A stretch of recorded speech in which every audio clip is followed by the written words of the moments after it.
तीन रंगांनी नटलेला तिरंगा आपली शान आहे. पातात सारे चैतन्य अंगी तिरंगा आमचा पंचप्राण आहे.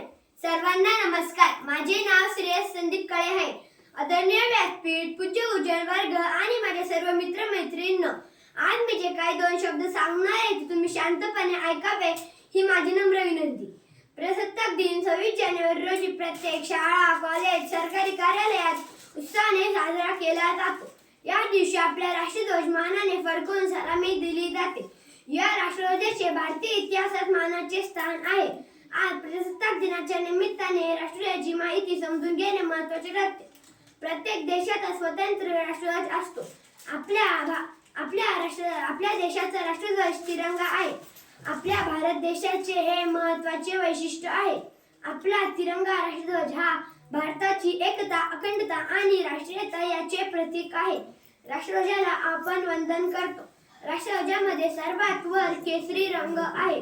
केसरी रंग हा त्याग आणि वीरतेचा प्रतीक आहे. राष्ट्रध्वजामध्ये मध्यभागी सफेद रंग आहे, म्हणजे पांढरा रंग आहे.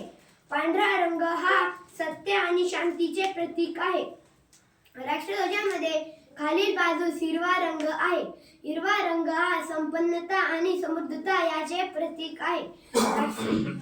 राष्ट्रध्वजामध्ये मध्यभागी अशोक चक्र आहे. हे अशोक चक्र सारनाथ येथील अशोक स्तंभावरून घेतलेले आहे. हे अशोक चक्र म्हणजे सदैव प्रगतीपथावर असणे याचे प्रतीक आहे. आपल्या तिरंग्यामधून सुद्धा एक बहुमोल संदेश आपण संपूर्ण जगाला देत असतो. मला माझ्या देशावर आणि राष्ट्रध्वजावर खूप अभिमान आहे. धन्यवाद. जय हिंद, जय भारत.